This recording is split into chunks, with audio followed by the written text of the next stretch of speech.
Bharatiya Janata party के वरिष्ठ नेता कैलाश विजयवर्गीय को एक बार फिर से बीजेपी की राष्ट्रीय कार्यकारिणी में जगह मिली है। विजयवर्गीय को राष्ट्रीय महासचिव बनाया गया है। शनिवार को इंदौर में उन्होंने मीडिया से बातचीत की। कैलाश विजयवर्गीय राष्ट्रीय महामंत्री बनने पर राष्ट्रीय नेतृत्व को धन्यवाद देते हुए देश के विभिन्न मुद्दों पर चर्चा की और कहा कि राष्ट्रीय महामंत्री नियुक्त होने के बाद केंद्रीय नेतृत्व द्वारा जो भी दायित्व दिया जाएगा उसका मैं निर्वहन करूंगा। साथ ही उन्होंने कहा कि कुछ दिनों में उनका तेलंगाना दौरा प्रस्तावित है। नहीं, ऐसा है कि क्योंकि राष्ट्रीय महामंत्री हैं तो पार्टी के जितने भी काम होंगे, चाहे भले ही आने वाले 5 विधानसभा चुनाव है, वो बंगाल के प्रभारी तो हैं, पर इसके अलावा भी बाकी देश के अंदर संगठन के जो काम होते हैं वो देखना। नहीं, तेलंगाना में जा रहा हूँ अभी। तेलंगाना में मुझे विजयदशमी के बाद जाना है, 2-3 दिन के लिए दौरा करना है।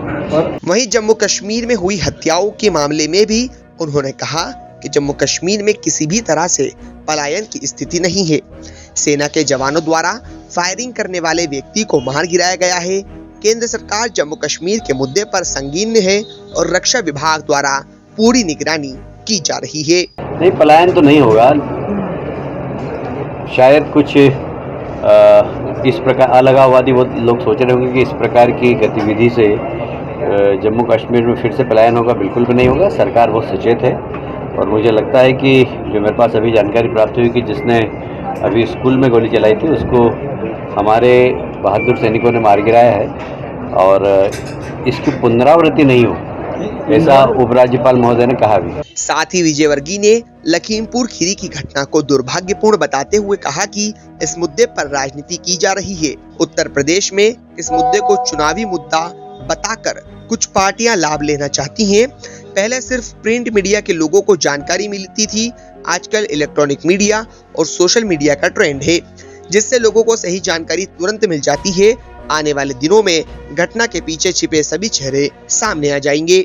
देखिए, मुझे ऐसा लगता है कि इलेक्शन नज़दीक है तो लोग सोच रहे हैं कि शायद इससे चुनावी फ़ायदा उठा सकें, पर जनता बहुत समझदार हो गई है और अब लोगों की जानकारी के साधन बहुत हो गए। पहले किसी ज़माने में सिर्फ प्रिंट मीडिया होता था तो लोगों के पास जानकारी नहीं मिलती थी। अब इलेक्ट्रॉनिक मीडिया है, सोशल मीडिया है, तो लोग समझ रहे हैं और वे सारे चेहरे एक्सपोज हो जाएंगे जो लोग वहाँ पर राजनीति कर रहे हैं। अब देखिए, दुर्भाग्य है कि जम्मू कश्मीर में भी वहाँ पर आतंकवादियों ने मारा, वहाँ पर कोई आंसू बहाना नहीं गया और सब पूरी की पूरी विपक्ष यदि कहीं पर बहुत ज़्यादा सक्रिय है तो वह उत्तर प्रदेश में, इसलिए कि वहाँ पर इलेक्शन है। उनको लोगों की जान की चिंता नहीं है, उनको चुनाव की चिंता है। साथ ही विजयवर्गीय ने संसदीय उपचुनाव को लेकर कहा कि कांग्रेस में फसल को युग आता है, फसल और कोई काट कर ले जाता है, लेकिन यहाँ तो पूरी की पूरी फसल ही चोरी हो जाती है।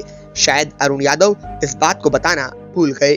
झाबुआ मुझे कल बहुत पॉजिटिव वाइब्रेशन दिखे और विशेषकर जोबट में जिस तरीके से वहाँ पर यूथ भारतीय जनता पार्टी जुड़ा है, मुझे लगता है कि जोबट सीट तो जीतेंगे और खंडवा भारतीय जनता पार्टी की सीट है, इसलिए वो भी जीतेंगे।